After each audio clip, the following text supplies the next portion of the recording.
Check. Am I on? Is that light on? You are not. You're not. It's not. It's not good. Now I'm on. Check. 1, 2. All right, good evening, everybody, and welcome to Free.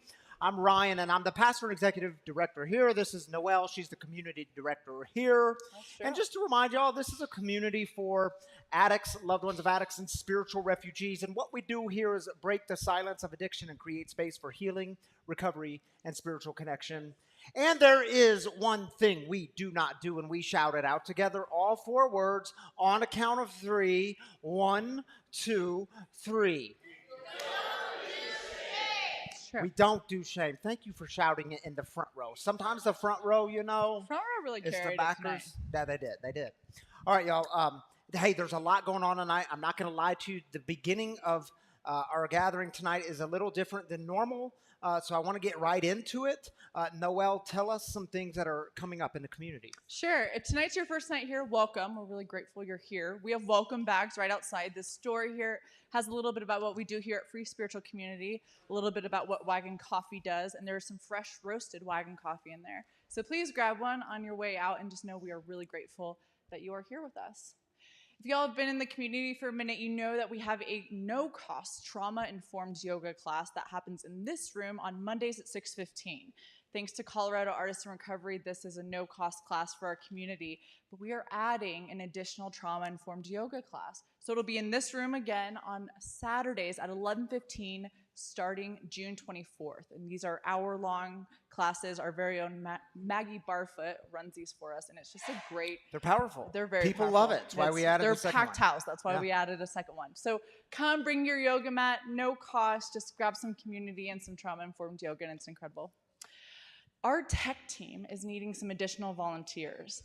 So if you are looking to get involved in the community and how you can help out, this is a great way. We've got Chris and Bobby in the back there. Yep, absolutely.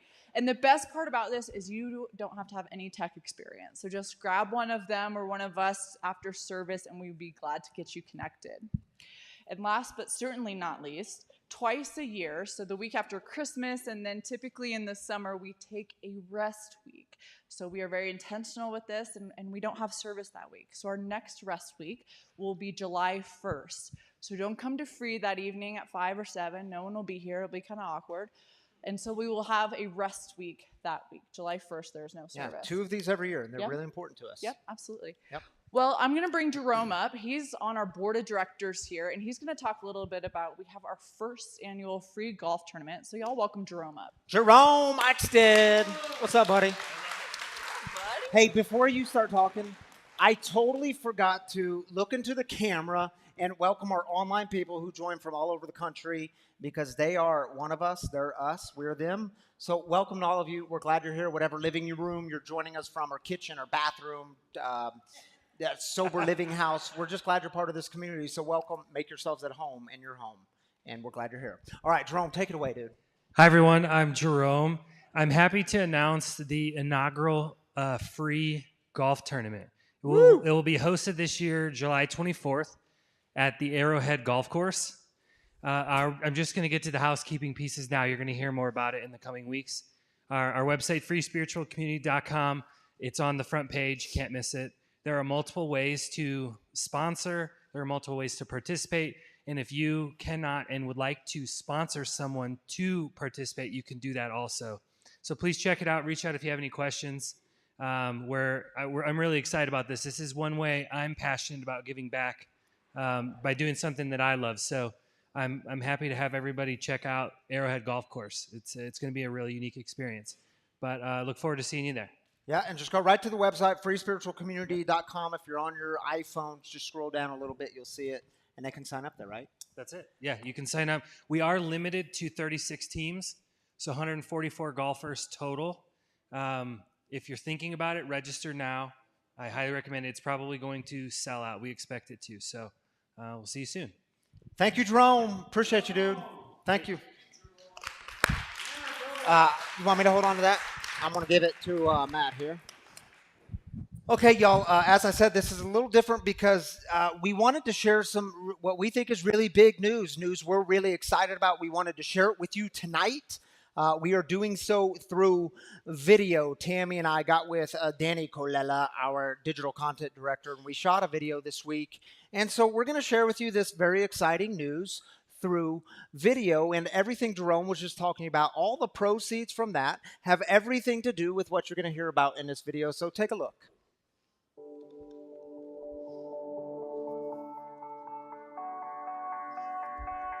Hey everyone, we have some exciting news to share with y'all, and we're gonna need your help. We moved into our new location in November of 2021, and y'all know what a gift this has been. We received a 60-day eviction notice at our previous location, and we were scared. We didn't know where we were gonna go, and God just kept showing the way. And here we are in South Denver, in the DU neighborhood. And since moving here, we've experienced tremendous growth. We're a recovery community living into our mission of breaking the silence of addiction. We now have more than 25 groups that meet here, all in alignment with the mission. Everything from 12-step groups to trauma-informed yoga to family support groups made up of individuals needing new tools as they watch their loved ones battle addiction. We are Denver's largest recovery community. Since day one of moving in, we've done tons of renovation in this nearly 12,000 square foot building to make the space our home. We built out the free cafe, our coffee shop that's open throughout the week. We have 150 to 250 people that come in these doors every single day of the week. And our cafe allows space for community to happen, for relationships to build. And we serve some dang good coffee. That's true. Just 3 months ago, we launched our second service on Saturday nights because we were packed. Literally standing room only with overflow out into the cafe. So we created a 5 o'clock service, and now we have the 5 and the 7 p.m. services every Saturday night. And I can't tell you all the ways in which lives have been impacted here. Free is a place of hope for addicts and loved ones of addicts and spiritual refugees. In this place, we don't do shame. We shout those words out together every Saturday night. You know, just the other day, we received a message. And she said, without Free, I would have lost hope and would have stayed full of shame and may never have seen my miracle come to life. She said, Free gave me hope at times when it was impossible to find. Free means more to me than you will ever know. And see, the truth is, Free has become a home for so many people. This place has truly become our home. Now for the exciting news. We have the opportunity to purchase this building and make it our permanent home, our headquarters. This building appraises at $3.77 million, and we are able to purchase it at $1.3 million, all in. We, and the board of directors, saw this as a no-brainer, a wise financial move for the organization. So we're hoping to do this debt-free and raise the $1.3 million. This would free up funds to put towards making a further impact with our mission of breaking the silence of addiction while creating space for healing, recovery, and spiritual connection. So we're launching our Home at Last campaign, where we hope to raise $1.3 million. And listen, I know it's a big goal, but we've done big things before. We have a history of seeing God move in big ways in this community. We've already raised approximately $500,000 towards this campaign, which has been huge. Generous donors who believe in the mission have stepped up. We're already nearly halfway there. We have several foundations excited about what is happening here at Free, and we're applying for grants from them, and their support will be greatly enhanced by the support we get from the Free community. So the ask, if you call this place home, or if your life has been impacted by Free and its mission, would you consider giving towards this campaign to make being home at last a reality? This project will require generosity from lots of people, and we believe it's possible. And we're truly grateful for this community and to be able to continue this work with you of breaking the silence of addiction. Let's do this. I love y'all. All right.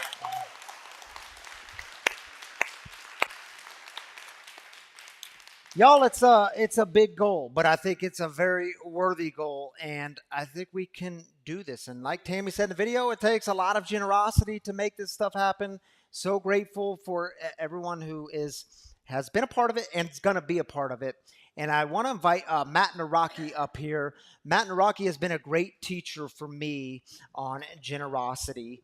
And I invited him to talk for 2 minutes about why generosity and giving is important for just as spiritual values in our life and how that shapes us and forms us. And so you got 2 minutes, Matt. Thank you, Reverend Ryan. I'm actually going to use 3 minutes for this service instead of 2 minutes. So I'm going to tell a little story tonight.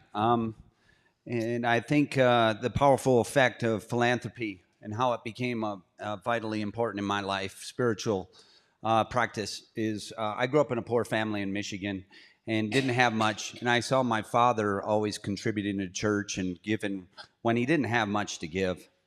And later on, I had come out here and built a successful company. And one day I got a call from my former professor at Ferris State University in Big Rapids, Michigan, after I graduated 10, 15 years later. And he says, Matt, it's Dr. Kagandra Tapa. And I say, hey, he goes, I want you to contribute to a scholarship. And I said, all right, well, what do you need, $1,000 or $2,000? He said, Matt, I want $25,000. I don't know about you guys, but I grew up in $25,000 was a big deal. And so I was talking to Ryan about this later, and I said, I learned this lesson that day. Give till it hurts. You see, when he said, can I get $500? I'm like, sure. I got a company that's doing pretty good. Yeah. Can I get 50,000? You're like, ouch, that hurts. So what I'm asking of you guys tonight is, who knows what your hurt point is? If you say, I'll give $5, someone say, can you give 50? That might be, ouch. Try to get 50. Try it. Because I'll tell you what, your life changes. And so when I was challenged on this, I never fathomed giving $25,000 away to create an endowment scholarship. Today I have several endowment scholarships, a multitude of them. And I don't know how.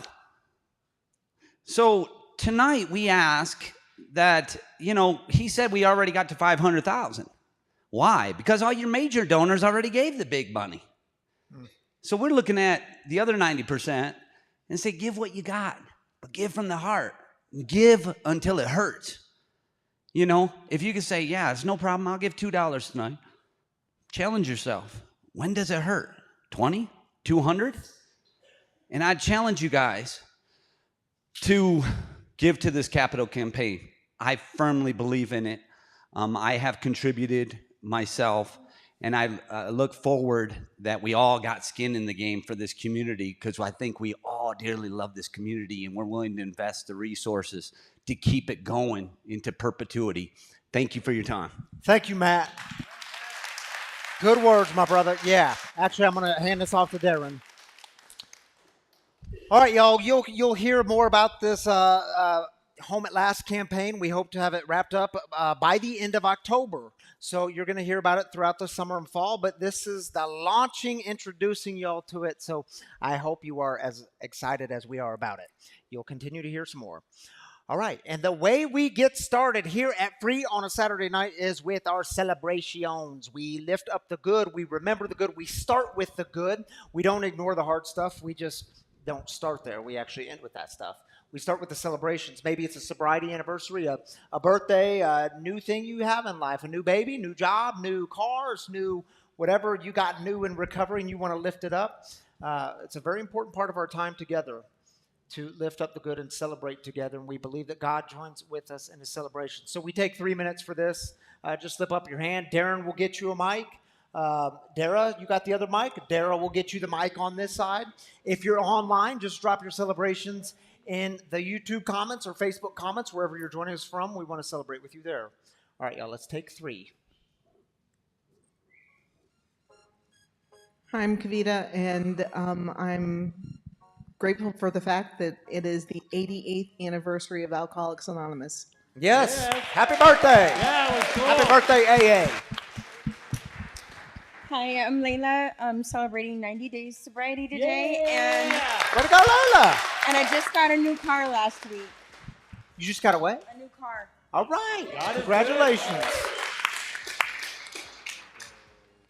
Hi, I'm Shiloh, and I did another gymnastics competition, and it was state, and it's my biggest one.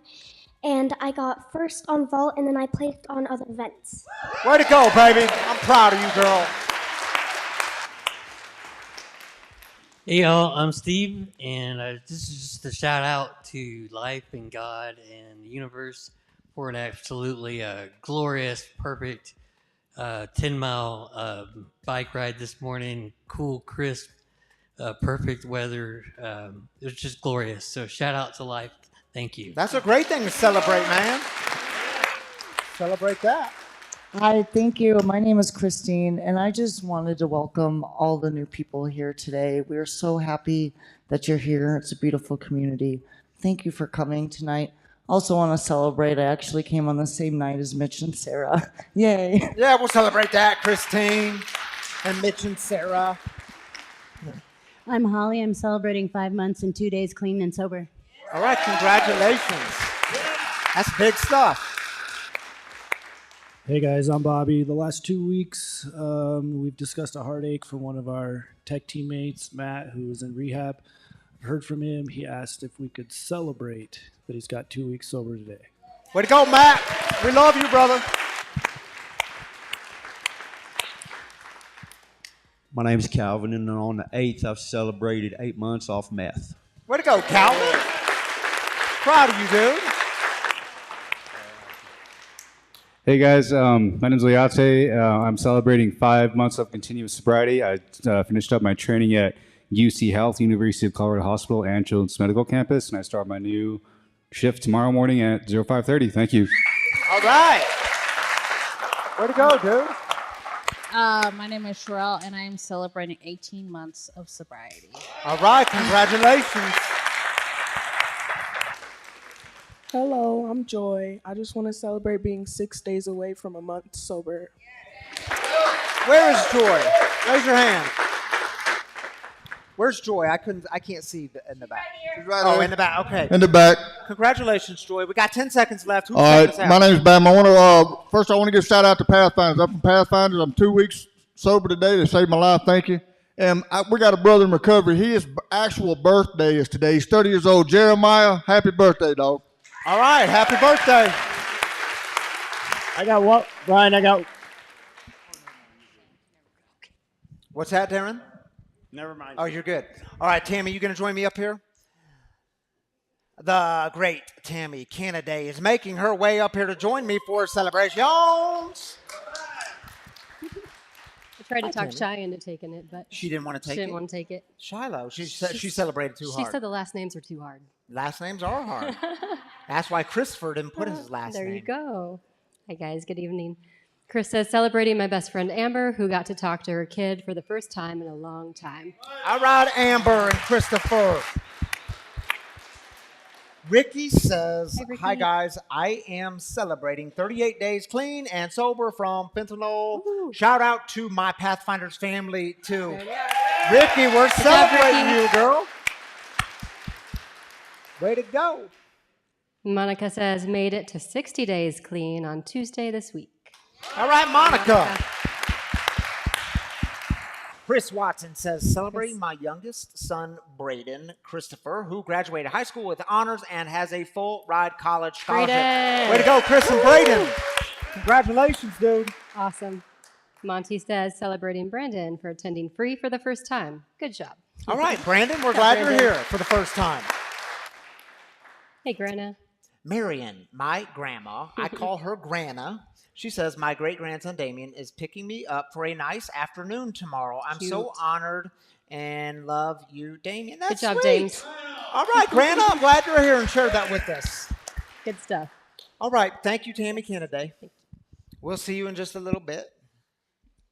All right, y'all, we are in week 2 of this series called Overwhelm, and tonight, this is a wave, and it's going to pass.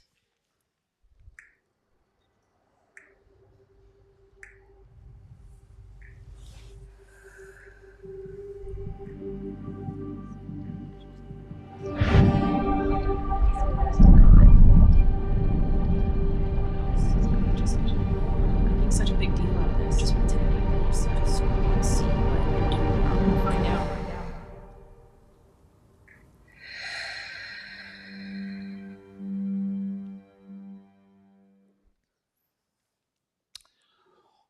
When I was 21 years old, I thought I was going to impress my new fiance, Miss Tami, not candidate yet, but Miss Tami. Oh, I was going to impress her. And it was the week before this event that I'm going to share with you in just a moment. We were engaged to be married. And she said, yes, I put a ring on it. And we were engaged to be married, happy and in love. And then a week later, it was early summer. It was my first day back on the water. I grew up at Lake of the Ozarks on a large lake in Missouri. And at first day back on the water, we're in the boat with friends. I'm on the wakeboard in the water. The boat's getting ready to pull me up. Tami, she's sitting in the back seat of the boat. She's just smiling because she's so in love. And I'm smiling back over there. I'm so in love.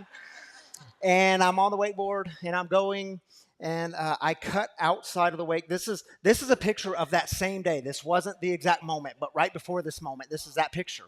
So I cut out to the wake, and I do a hard cut back in. I'm going to press her. Watch this, honey. You're going to love me even more. So I hit the wake. And when I hit the wake, I decide I'm going to do a tantrum to blind. If you don't know what a tantrum to blind is, it's a backflip, and then when you're in the air, you spin to a 180, so you're landing backwards, blind, not facing the boat, and the rope is behind your back. And when you land this trick, it's really cool. So I go up in the air, I do the backflip, the tantrum, I turn blind, and I land the trick. The problem is, when I landed at that moment, everything went south. Because as soon as I landed, I heard... snap. I immediately went down in the water, and then I came up. And when I came up, I was screaming in agony because that snap that I heard, well, it was the femur bone in my right leg snapping, literally snapping in half. And you do know the femur bone is the largest bone in the human body, right? Talk about some pain. So the boat circles back around, and it's coming to me, and I'm in all this pain, and I can see Tami's face, and she's in horror, like, oh my goodness, what have I got myself into? Is this really the man I want to marry?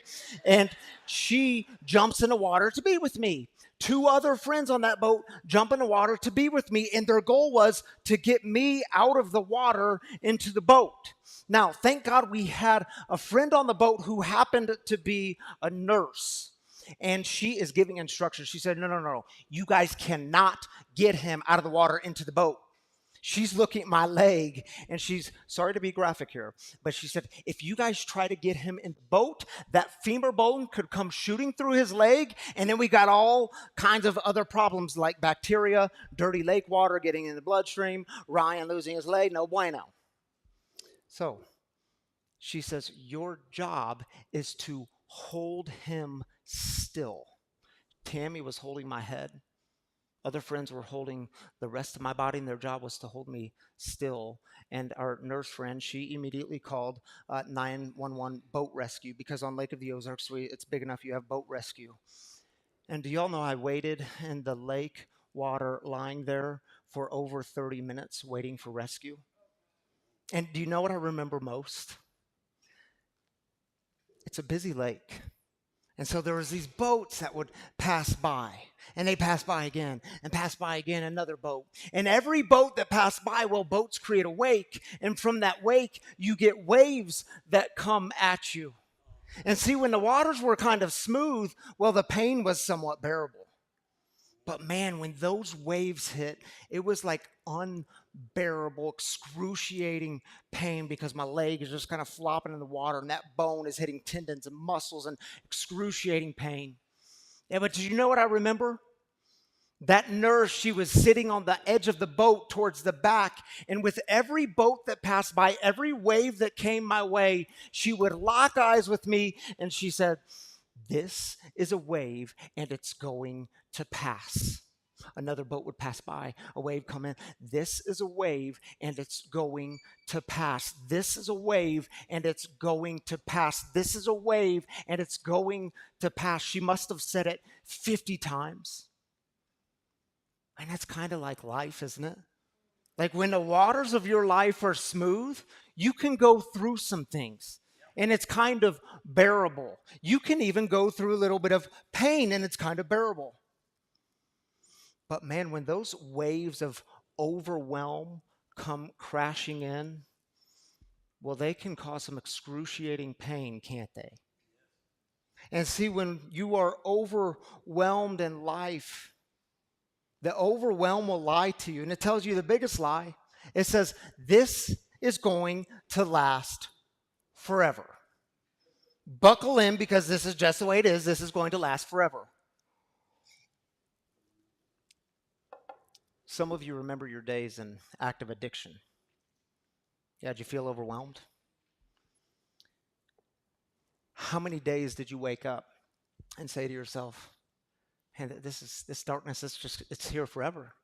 This is just the way it is, and nothing's ever going to change. Today is going to be the same as yesterday, and tomorrow's going to be the same as today, and this is just the way it is, and nothing's ever going to change." And there's some truth to that. Like, if nothing changes, nothing changes. But some of you also have the story of recovery, and life in recovery, it gets better, doesn't it? Yes. I mean, it has to, right? It has to be better than it is right now.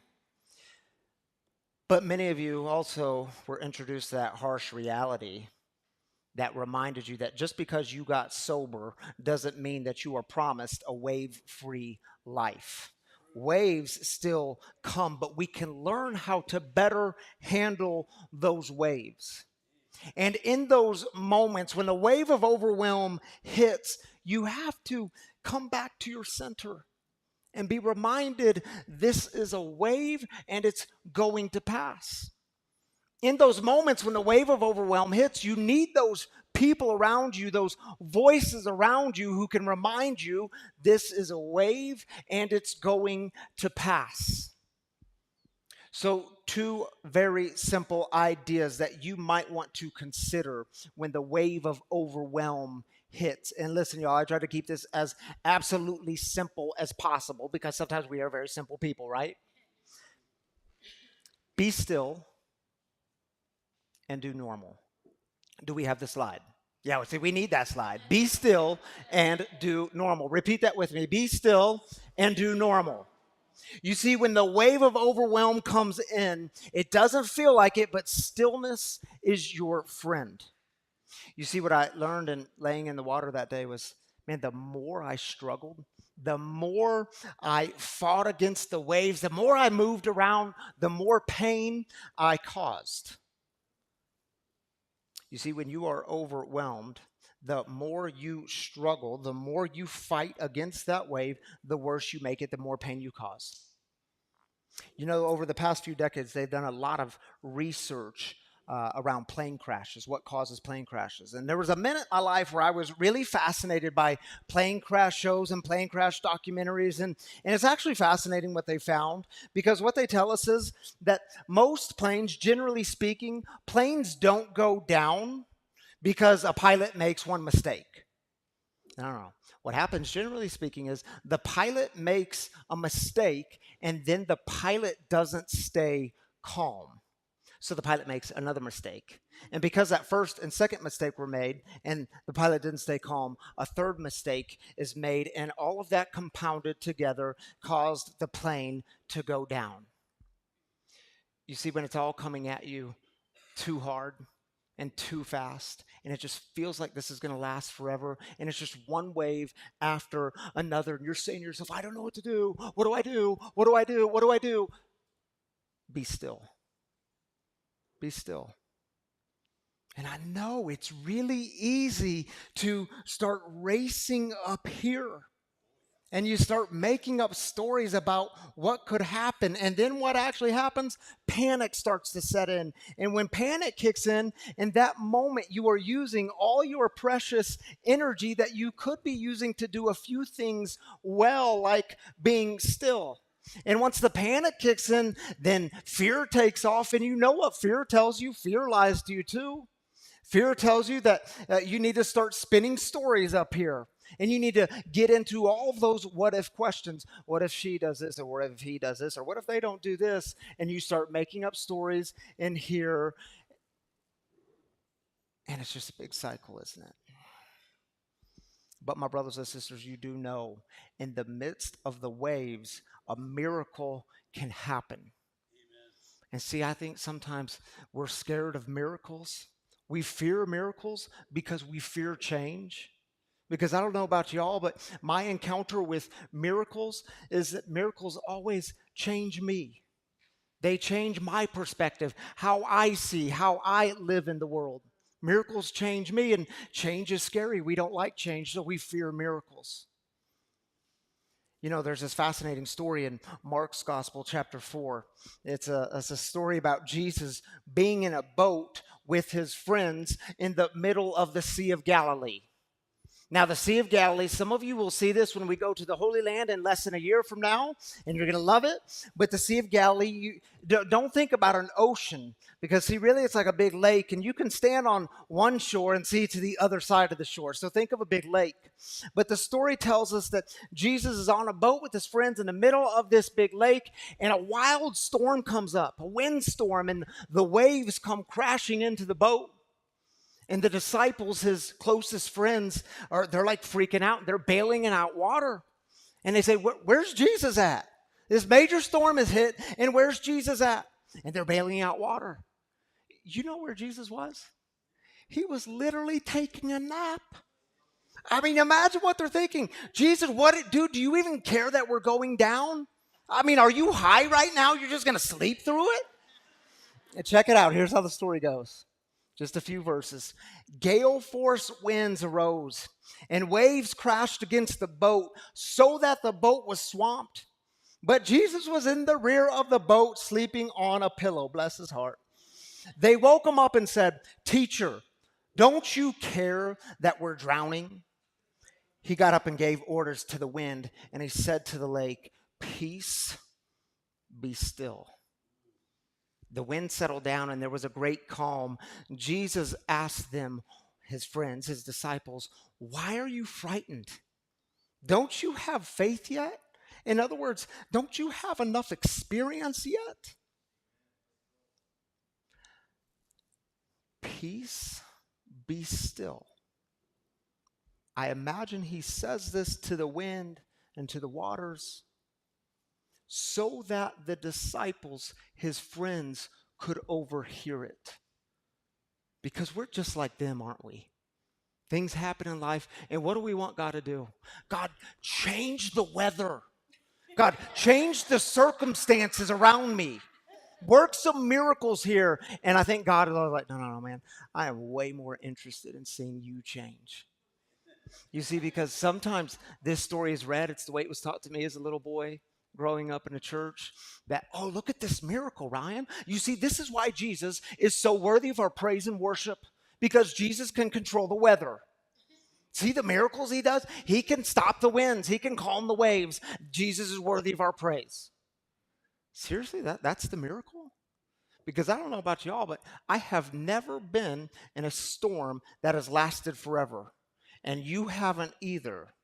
I can answer that for you because you're here right now and it's not raining right now. So you've never been in a storm that lasts forever. Because what do storms do? Storms come and then they go. The winds come and then they pass. When it rains for a bit and then the rains leave. I mean, that can't be the miracle, right? Just the wind stop, that's the miracle? You know what I think the real miracle is? Jesus was saying to his people, you can go through the storm. In the midst of the waves, you can actually have peace and stillness. And you know what the other miracle is? Jesus didn't peace out in that moment. Jesus didn't jump out of the boat and swim to shore and say, y'all are just crazy. You're a hot mess over here. No, Jesus stayed present. Jesus said, I'm here with you in this moment, but I am not freaking out with y'all. I'm not doing life the way you do it, all that fear-based crap. I'm not going to do it. Jesus was always teaching them to live in a new way. The truth is, some of you are going through something right now, and you're giving that thing your peace and your stillness, and maybe even quite literally your sleep. Maybe for you it's grief over the loss of a loved one, or you got a recent diagnosis, or you recently lost your job, or you had a change in a relationship status, or you just have those family dynamics that keep coming up, and you have to keep figuring out how to negotiate and navigate these dynamics. Or maybe your kid does something really stupid and it causes you all sorts of heartache. And let me ask you, have you stopped long enough to hear God's voice? Peace, be still. You can have peace in the waves. God is with you in the storm. And see, when the wave of overwhelm comes crashing in, be still. In that moment, you don't have to thrash around and look for all the answers. You don't have to run towards the things that are going to offer you false peace. You certainly don't have to pick up a drug or a drink. You don't have to go around creating more chaos and then stand back and watch the whole thing crash and burn. And see, when everything in your body tells you to thrash around and kick around, and when everything in your body won't let you be still on your own, that's when you have to rely on other people to help you in the stillness. The ones who have jumped in the water with you, the ones who are holding you up when you have nothing left. Peace, be still. This is a wave, and it's going to pass. And the second thing I would remind y'all of, because after you can be still, remember to do normal. Be still, do normal. Y'all do know the NBA finals are happening right now, right? And y'all do know, yeah, we could clap for that. The Denver Nuggets are in the finals with the Miami Heat. Yes, go Denver. According to last night, Denver is now up 3-1 in the series. Thanks be to God, right? All right, now here's the deal. You do know they lost the first game. Miami Heat lost the first game. Denver won game 1. Anyone know Jimmy Butler? Yeah, Jimmy Butler is one of Miami Heat's star players. He's a very, very good basketball player. After game 1, the next day, a reporter was asking, they call him Jimmy Buckets. They said, Jimmy, what are you doing to prepare for game 2? Now, Tami and I were lying in bed and we were watching this interview, and I took some notes on my phone because I thought it was so interesting. They said, what are you doing to prepare for game 2? Now, we would expect this is like the most important series of his career. We could argue that. We would expect Jimmy Buckets would be a bit overwhelmed. We would expect that maybe he's going to be out on the court practicing his game. He's going to be watching some film of the previous game. He's going to be studying his opponents. Game 1 was last Friday. You know how he prepared on Saturday, what he told the reporter? He did 3 very big things. Don't miss them. 3 big things. He said, I hung out with my 3-year-old daughter. I played a lot of card games with her. And he said, tonight, we're planning on going to an escape room. You know what an escape room is? It's like a form of entertainment. You go into a room, figure out the mystery and how to get out of that room in a certain amount of time. And I'm hearing this. It was on Denver 7, the interview. I'm watching this interview and I'm thinking to myself, dude, that's what you did? I mean, shouldn't you have been overwhelmed in that moment? Shouldn't you have done something different? That's what you did. And then he said these words, and I wrote them down on my phone when he said them. We got them on the screen for you. He said, I'm doing normal stuff because at the end of the day, I'm as normal as they come. It's not always about basketball. It will never always be about basketball. That's Jimmy Buckets. Look at us, a free clapping for an opposing team member. And miracles happen, right? Now, he has some perspective on his life, doesn't he? And it's not because of a lack of experience, but precisely the opposite. Because Jimmy Butler is a 6-time NBA All-Star. He's a 5-time All-Team NBA. You see, my guess is he has a lot of experience in this is a wave, and it's going to pass. My brothers and sisters, keep perspective in your life. Remember what's most important. And when you are experiencing those waves of overwhelm, and you will experience them, I promise you, you will, because just because you got sober doesn't mean life stops happening. In fact, some of the most overwhelming waves I have faced have been in my sobriety. And when they come, whatever you do, don't give up your normal. I know it's tempting to, but don't give up your normal. Keep going to meetings. Stay connected to your recovery. Go to bed at the same time and get up at the same time. Stick to your exercise routine. And if you don't have an exercise routine, I highly recommend that you get one. Yes, it's that important.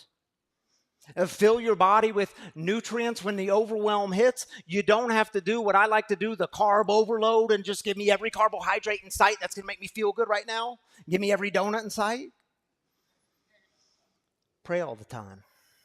Get quiet enough to hear God's voice. And don't forget to play with your kids if you got them. And by all means, don't pick up a drug. Don't pick up a drink. You know that just makes the waves bigger and crash harder.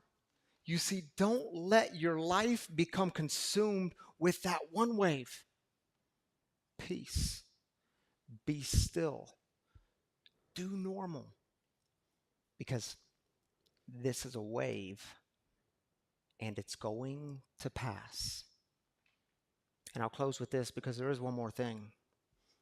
The big book of Alcoholics Anonymous, it reminds us our purpose in life, reminds us who we are, and they capture it on page 77, and that line reads like this: at the moment we are trying to put our lives in order, but this is not an end in itself. Our real purpose is to fit ourselves to be of maximum service to God and the people about us. You see, you will experience the waves of overwhelm in your life, in your recovery, and in all those waves still. Our real purpose is to remain of maximum service to God and the people around us. And I know when that wave hits, our impulse says, man, we gotta start thrashing around. I gotta be in survivor mode. I gotta figure out how I'm gonna make it out of this thing alive. You know, in early recovery, I heard one of the dumbest things. I heard a lot of dumb things in early recovery that I just didn't understand. Maybe you heard this one too. Someone said to me, hey, when you're struggling, pick up the phone and call 3 other alcoholics and ask them how they're doing.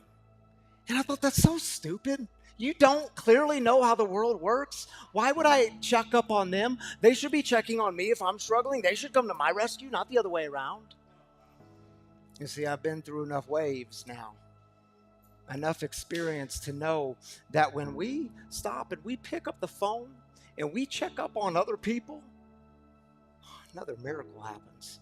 It has a way of getting us outside of here where more problems are created. And sometimes when I answer the phone and they say, how are you doing? If call a fellow alcoholic, I know it's a time, an opportunity I get to be of service to someone else. Oh, I know how this goes. They were told to give 3 other people a call. You see, my brothers and sisters, always look for those you can help, because that is how we are of maximum service to God, by helping others. And here's the thing you got to remember.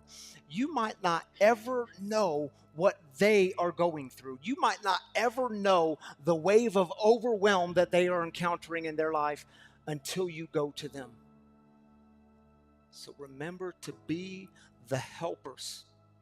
Jump in the water, hold other people up, assist them in their stillness. And remember to be the nurse in the world. You get to be that nurse. You don't have to do anything grand and spectacular. You might just get to be that voice that reminds them, this is a wave and it's going to pass. This is a wave and it's going to pass. So now we're going to hear a song. This song is called, it's one of my favorite songs. It was almost the very first song I played at Free on our first night 5 years ago. It's called It Comes and Goes and Waves by Greg Laswell. And here's the deal, y'all. We've got these tea light candles up here. I don't have any lighters because I don't want to light candles tonight. The story is, my wife, Tami, for many, many years since I can remember, at night, when evening starts to hit, she goes about our house and she lights all 749 candles. Like, our house is all lit up. And for many, many years, it's been this sign of a shift. Like, when she lights the candles, it's the time for us to shift from like work and chaos mode into being still and remembering what's important. You know what I mean? So tonight during the song, if you want to come and grab a tea light candle and take it home with you and light it this week as a reminder to be still, do normal, remember what's important.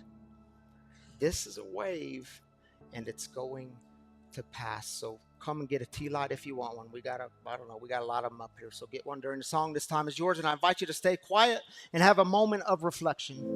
This one's for the lonely, the ones that seek and find.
I heard some comments. What a beautiful song. Like I said, we almost played that song 5 years ago, and we have never played that song here before. This was like its debut. So we're going to do it again next week. I'm just kidding. We won't do it again next week. All right, y'all, if you're new with us tonight, if it's your first time with us, I want you to know that every Saturday night we have a guest storyteller in the house to join us in the living room to share some of their experience, strength, and hope connected to the topic of discussion tonight. And I can't wait for y'all to meet my friend Brian Frank. Here's the deal about Brian, just to give him a brief introduction. Brian's been coming to Free for, I don't know, the last few months. And he's been sober, working recovery for the last 11 plus years. And, you know, life was good. And I want to undermine it at all. Like, things happen in life, but life was like kind of smooth sailing. And as we know, sometimes you can hit your roughest waves of overwhelm in your recovery, and he's going through one of those right now. And I said, Brian, would you be willing to come and share that with us? Because I think it's important to always hear that you can stay centered and sober even during the waves. And so would you help me welcome my friend Brian Frank to the living room? Amen.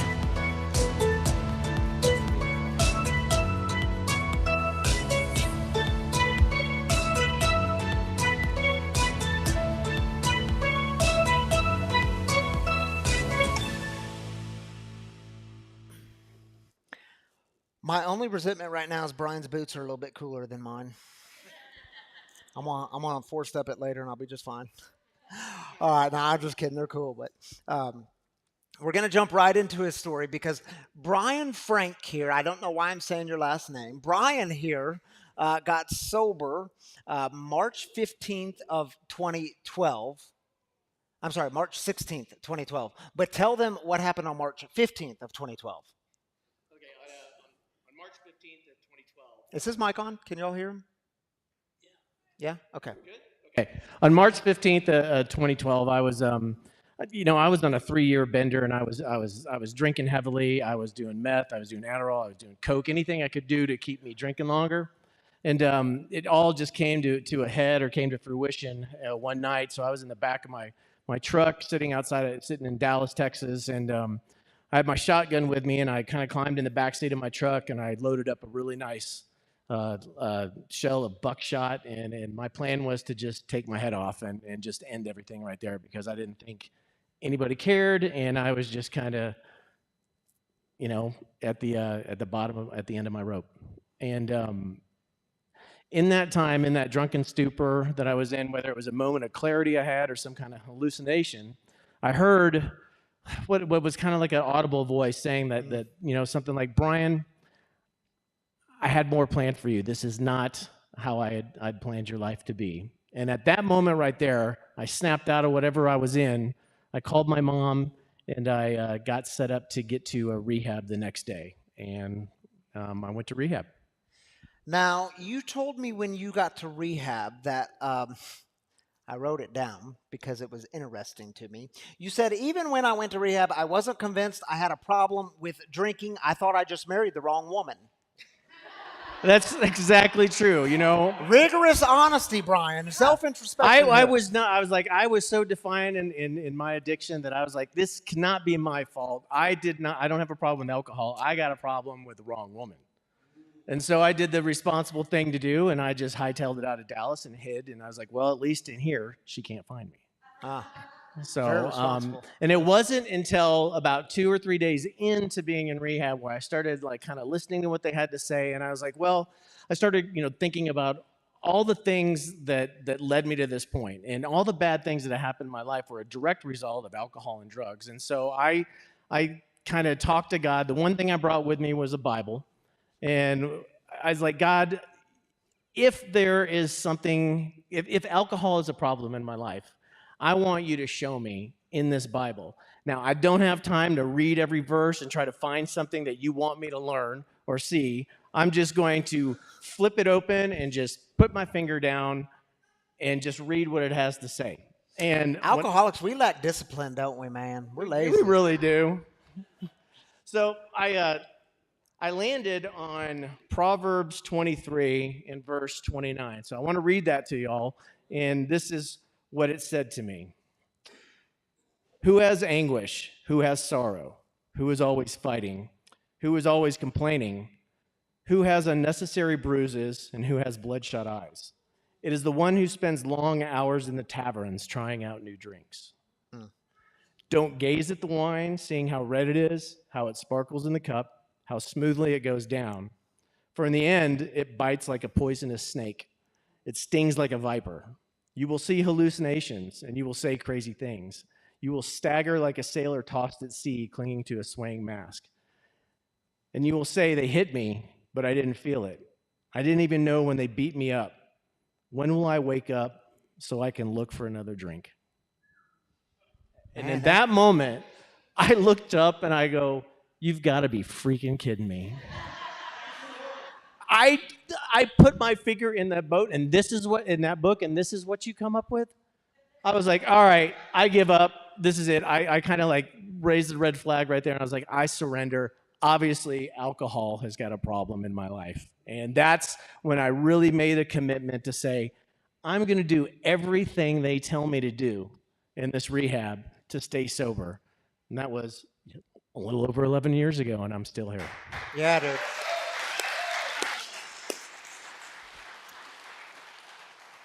And I do want to breeze over just the past 11 years to get to where you are now, but I know you did different recovery programs. You do AA. You got a sponsor who kept you, you said, harshly accountable, made you call him every single day at 8 a.m., even when you didn't freaking understand it. You thought it was stupid. I thought it was dumb. Yeah, I did too. In fact, I told him when I'd missed a couple of calls, he kind of started getting on me, and his name was George, and I was like, George, what's the big deal? I missed a couple calls. You know, what's the big deal? I'm talking to you now. And he's like, well, I'm sorry, Brian. Weren't you the guy that's going through a divorce, tried to kill yourself, has been kicked out of your house, living in sober living's house? Maybe you need a little bit of accountability in your life. Pray. And I was like, what an a-hole. Mm-hmm. Mm-hmm. But I was like, I hear you loud and clear, George. And I never missed a call after that.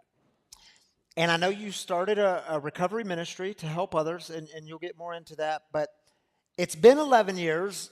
Waves of overwhelm still hit, even in sobriety. What's the wave now? Tell us what happened. Yeah, about, the first part of April, I left to go to Texas. And while I was in Texas, my wife filed for divorce from me.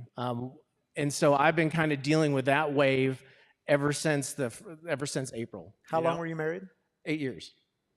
And it's just like a big tidal wave that hit me. I kind of described it as like, I feel like I've been in a heavyweight fight, and I'm only in the first round, and I've been taking a hell of a lot of punches. However, I'm a fighter, and I don't back down from challenges, and I believe that's something that God instilled in me, and I think that's something that God instilled in all of us Christians, that we are warriors. We are meant to battle and fight, and a good warrior listens to his general. And my general is Jesus Christ.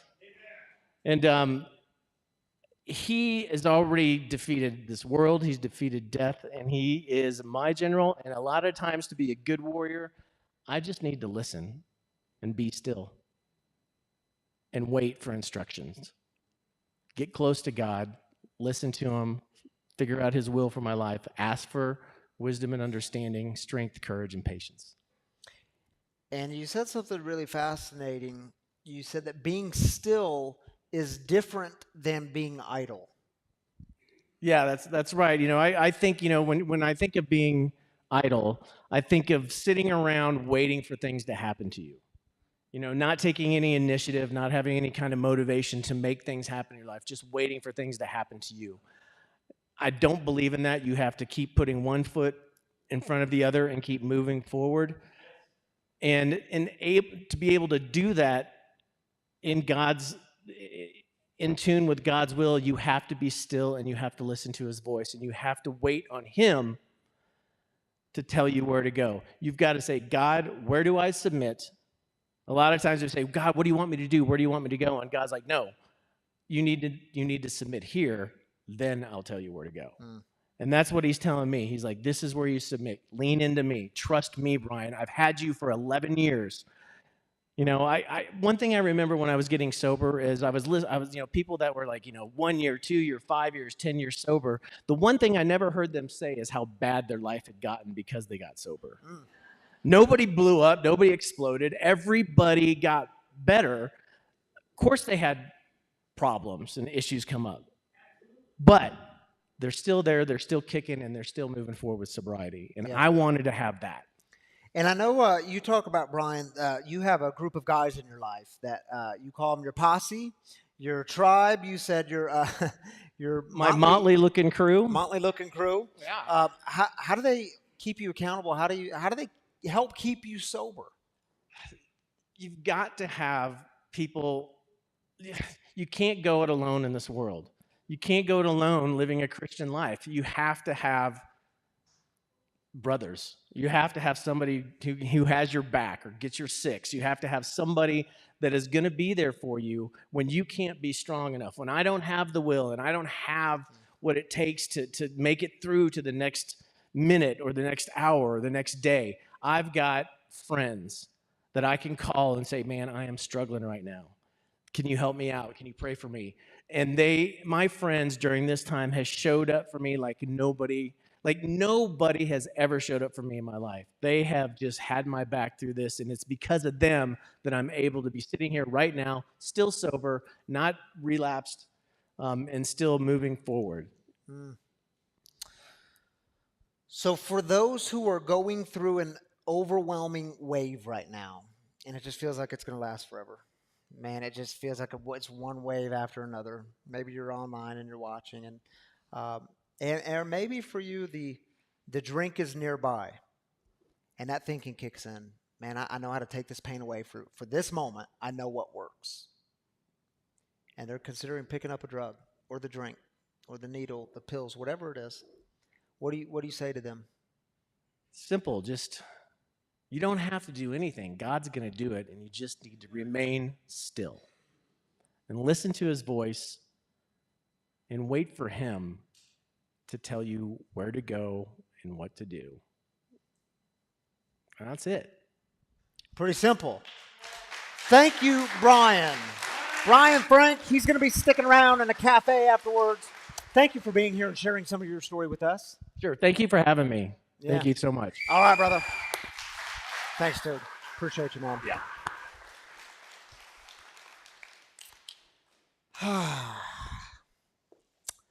All right, y'all. The way we close things down on a Saturday is with heartaches. We start with celebrations. We end with heartaches.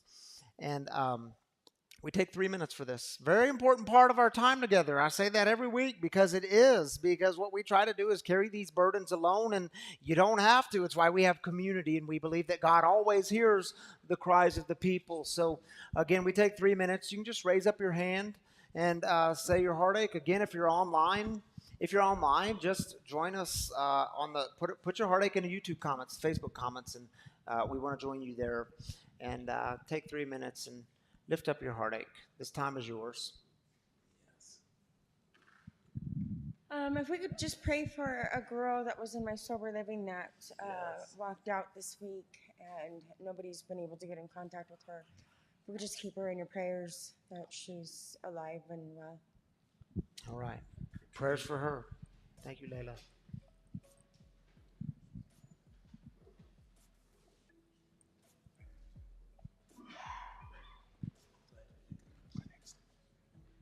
I'm Lance. I've got a friend who's been fighting cancer for 3 or 4 years now, and it looks like it's going to take him. Prayers for Tim and his wife Sherry and their family. All right, Lance. Praying for Tim and his family. My thoughts are with the victims of the church I have been with for 30 years. There's been a tremendous cover-up for pedophiles from the ministers and even people there. And I just thought about trauma and addiction, how it goes together. And I want to lift up those victims. Yeah, thank you for lifting up the victims of that trauma. Hey, my name is Brandon. I've been in treatment now going on about 6 months. The last couple of weeks, we've had a lot of guys that have fallen off, left the program for whatever reasons. And I just want to take this time just to pray for them. I know what it's like being that person. I know what it's like to try to do something drastic. And tonight's message of being still just really hit at home. But just pray for my brothers, please. Praying for them, dude. Brandon, is it your first time here? Okay, so you weren't the one mentioned on the screen, were you, earlier? No, sir, but it kind of felt like it was a calling to be here, and just to hear that man that just gave his story, huge. Yeah. I did the same thing with the shotgun, and I had it in my mouth before I got the opportunity to come to rehab. And boy, man, it's like I'm where I'm supposed to be at right now. Yeah, I'm glad you're here, Brandon. Good to have you. My little cousin is missing. I just hope that he gets home safe and sound, if you can pray for him. All right. Prayers for your cousin. Thank you for sharing that with us. Earlier in my recovery in Pathfinders, we had a guy leave a little early. We'll call him Jay for the sake of, keep it confidential. But we never heard nothing from him, so we sent a prayer out for him. And I'm going through a little spiritual warfare myself. And so thank you. All right. Lifting you up, dude.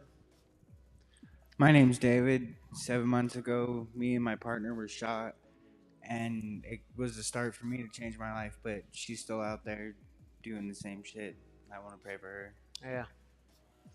Prayers for her, David. I'm glad you're here. Yeah. All right. Darren, now I know I invited you up earlier, but can I have you switch with Joy? Because Joy caught me while I was getting hot tea while the song was playing, and she said, "Come on up here, Joy." Joy said, "Hey, could I do Heartaches with you tonight?" And I said, "That will be lovely." So y'all welcome Joy. Joy, I'm glad you're here. Are you, remind us, are you from Pathfinders? Yep. You come with Pathfinders. Yep. Pathfinders, we love having y'all here. I'm glad you're part of this community. Joy, we're glad you're part of this community. Thank you. So you take one, then I take one, then you take one, then I take one. That's how we do this thing. You ready? You want me to go first? Yeah, you go first. From Nelms, I pray for those still suffering, so close yet too far away. God's will. Yeah, thank you for lifting them up, Jim. Stephen says, please pray for Christine. Please allow her to realize when she's not truthful with those trying to help her, she is really being not truthful with herself. All right, Stephen, we're lifting up Christine tonight. Prayers for her. From Mike Anderson, my grandson is having 4 teeth being pulled Monday. All right, Mike. Prayers for your grandson, dude. Brian O'Brien. Is his name not fun to say? Brian O'Brien. My dad just got diagnosed with an aggressive form of cancer of the esophagus. He's scared and could really use prayers. Brian, prayers for your pops, man. I'm glad you're here tonight. From Crystal, my name is Bobby McElroy. I really appreciate your message tonight. I got kicked out of my facility, but me and my family are just learning to sit still and just let life happen. All right, Crystal. Be still and do normal when you can. Prayers for you. Roger says, continue praying for all who are struggling with sobriety one step at a time. Yes, Roger, lifting them up in prayer. Joy, you want to stay up here with me so we can close in prayer together? Of course. Okay, I'm glad you're here. But before we close in prayer, let me just remind you, giving is an important part of this community. And I want to remind you, I give you this reminder each week. We exist because of your generous giving in this community. In fact, without your generous giving, we don't exist. And so I just want to remind you, there's a giving box here in this corner. It says giving on the box. And there's one outside of this door that also says giving, and we encourage generous giving here. If this is your home, if you call this place home, we encourage giving. We encourage the spiritual practice of giving, a sacrificial practice that teaches us a lot about who we are and who God is. And listen, if you're not the cash type of people, but you want to donate and you're more digital givers like Tami and I are, well, we have 3 options to give online. And the first one is to just download the app. It's free to download, Free Spiritual Community. All the content's on there, messages, guest storytellers. You can give on the app. Or you can go right to the website, freespiritualcommunity.com, and give there the same way. Or text the number on your screen, and it'll walk you through a very simple set of instructions. Your generous giving helps this mission of breaking the silence of addiction thrive in the community and in the world. And if you want to give to the Home at Last campaign, that's also on the website. Just click Home at Last. So grateful you all are a part of this. Joy, let's invite them to open their hands because it's a sign of openness. Open to what God is doing, Spirit breathing in our midst.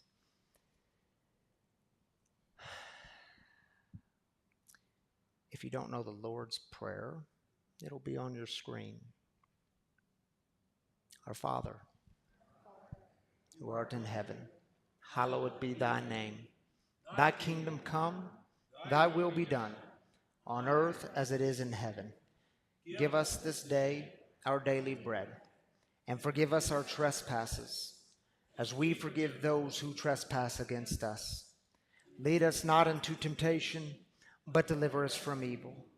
For thine is the kingdom, and the power, and the glory forever. Amen. My free brothers and sisters, may you go in grace and peace. And remember, it's a wave and it's going to pass. We'll see you next time. Thank you, Joy. Now, Joy, tell me,